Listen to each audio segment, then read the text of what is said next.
And Haridas Thakur हम जब कर रहे थे तब हम सोच रहे थे कि भगवान के नाम कितना प्रभावशाली था, मतलब किस प्रकार से हरिदास ठाकुर पहले हरिदास ठाकुर को प्राकृतिक के विषय में हम सोच रहे थे कि ब्रह्मा हरिदास ठाकुर जी कौन थे? ब्रह्मा जी ना। ब्रह्मा जी ने जब ब्रह्म विमोहन लीला करे थे उस समय ब्रह्मा जी सारे बछड़ों को और ग्वालों को भगवान से अलग कर दिए थे और भगवान की महिमा के विषय में, भगवान श्री कृष्ण के विषय में जानने के उपरांत फिर उन्होंने अपने अपराध पहचाना, समझा। फिर उसके उपरांत वो भगवान के पास जाते और भगवान से क्षमा याचना करते हैं। उस समय आपने हमारा मंदिर में जो बिल्कुल कोने पे एक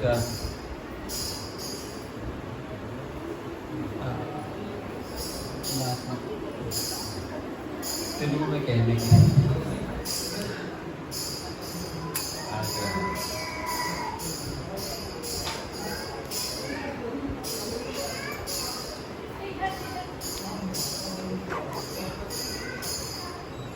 हाँ, तो उस प्रकार से जब ब्रह्मा जी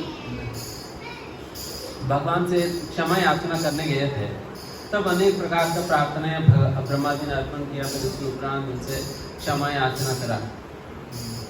एंड उस समय आपने देखा होगा कि भगवान श्री कृष्ण अपने हाथ में दही चावल की लड्डू जैसा बनाया हुआ एक उस समय में रखे होते, क्योंकि जब दही चावल खाते खाते ही निकलते हैं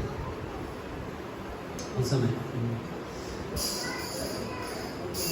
समय कितना भी क्षमा याचना करने पर भी भगवान एक शब्द भी ब्रह्मा जी से नहीं बोलते, एक शब्द भी नहीं बोलते हैं, क्योंकि भगवान एक प्रकार से भगवान को ठीक नहीं लगा जो ब्रह्मा जी का कार्य। क्यों ठीक नहीं लगा? क्योंकि अपने भक्तों को भगवान से उन्होंने दूर कर दिया था। वही गोवर्धन लीला के समय पे तो सभी भक्तों को पास ले आए थे इंद्र ने, तो इसलिए इंद्र को तो वैसे ही क्षमा कर दिया भगवान ने। हालांकि इतना पीड़ा दिए थे बट फिर भी उनको तो बहुत आसानी से क्षमा कर दिया। बट यहाँ पर तो भक्तों को भगवान से उन्होंने अलग कर दिया, उसकी वजह से फिर उनको बहुत अच्छा नहीं लगा, इसलिए कितना प्रार्थनाएं करने पर भी उन्होंने क्षमा नहीं किया। एंड ब्रह्मा जी समझ गए कि मुझे क्षमा नहीं की। तभी ब्रह्मा जी जो उन्होंने उस समय ब्रह्म विमोहन लीला के दौरान जो अपराध किए थे भगवान के चरणों पे और भक्तों के चरणों पे, उस अपराध का निवृत्त करने के लिए ही जब ब्रह्मा जी इस प्रकार से नवद्वीप धाम में आकर तपस्या करते हैं, देन उनको दर्शन प्राप्त होती है श्री चैतन्य महाप्रभु के रूप में। देन फिर उन्हें कहा जाता है कि जिस प्रकार के आपने इस प्रकार के अपराध करने के कारण एक आप निम्न परिवार में जन्म लो, एक यवन परिवार में, तो इसलिए फिर हरिदास ठाकुर एक मुस्लिम परिवार में जन्म लेते हैं। तो जन्म लेने फिर आपको वहाँ पर कैसे उद्धार होगी? भगवान के नाम आप लोगे, फिर भगवान के नाम की महिमा का प्रकाश आप लोगे।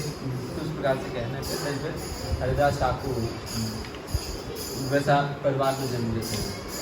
फिर हम बोल सकते क्योंकि मतलब जो हरिदास ठाकुर के जीवन की शुरुआत कहाँ से होगी? यहाँ पर ब्रह्म विमोहन लीला के दौरान भगवान से क्षमा मांगने पर भी भगवान की उस समय व्यवहार कैसा था कि वो क्षमा नहीं कर रहे थे। ठीक है, तुमने ऐसा करते हो, तुमने ऐसा किया, मेरे भक्तों को मैं ऐसा कर दिया था। एंड फिर उन्होंने बाद में हरिदास ठाकुर बनने के बाद जीवन भर उन्होंने खूब भगवान का नाम लिया और उसके बाद भगवान के व्यवहार कैसे था उनके जिस समय श्री हरिदास ठाकुर इस प्रकार से भगवान नाम जब कर रहे थे इस स्थान पर, प्रतिदिन श्री चैतन्य महाप्रभु यहाँ पर आते थे। चैतन्य महाप्रभु स्वयं ही उनको कहते हैं कि तुम्हारी सारा प्रसाद की व्यवस्था मैं स्वयं करूँगा। चैतन्य महाप्रभु प्रतिदिन उनके लिए जगन्नाथ जी प्रसाद भिजवाते थे। एंड फिर इस प्रकार से प्रतिदिन खुद भी आते थे और प्रसाद भी भिजवाते थे। एंड साथ ही साथ आखिर समय पर जब श्री हरिदास ठाकुर अपना शरीर भी छोड़ रहे थे, उनको ऐसा अद्भुत मृत्यु प्राप्त हुई कि किसी को भी इस प्रकार की मृत्यु प्राप्त नहीं हुई, क्योंकि हरिदास ठाकुर श्री चैतन्य महाप्रभु की चरणों को अपने छाती में रखते हुए श्री चैतन्य महाप्रभु के नाम जो श्री कृष्ण चैतन्य कहते हुए और चैतन्य महाप्रभु की सुंदर मुख के दर्शन करते हुए उन्होंने अपना सारे भक्तों का बीच में, जब सारे भक्त खूब जोर जोर से कीर्तन कर रहे थे, इस कीर्तन के बीच में श्री हरिदास ठाकुर ने शरीर छोड़ा।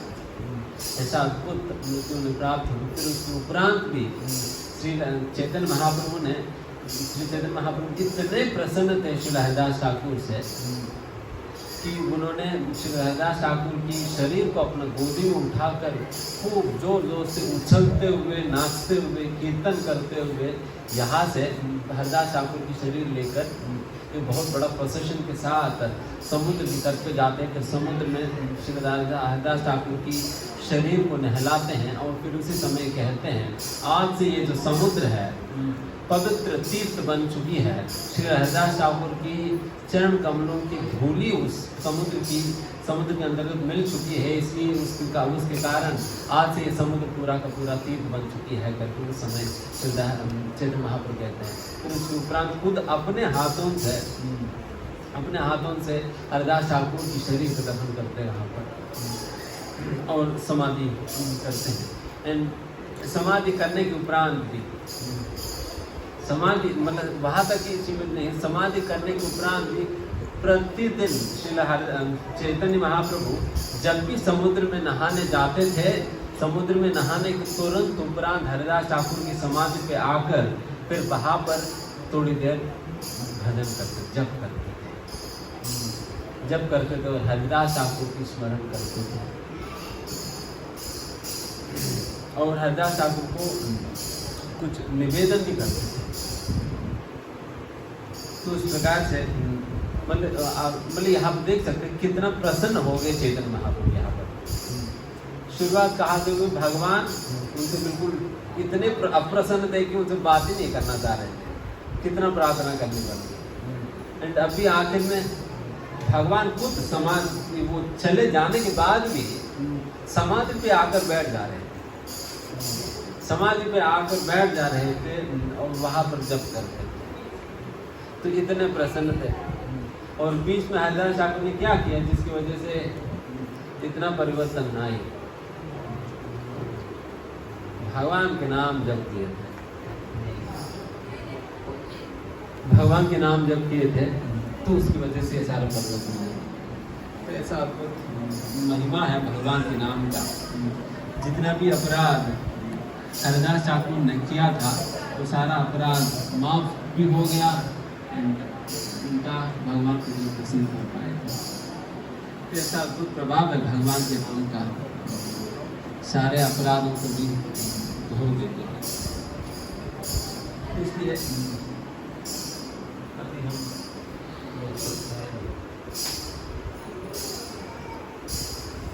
अभी हम कीर्तन करेंगे।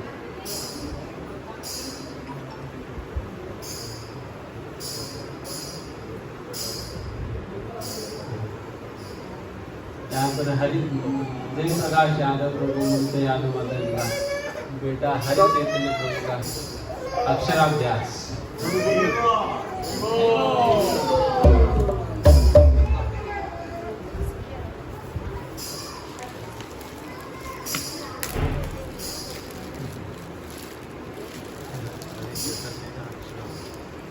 कितना रोता है।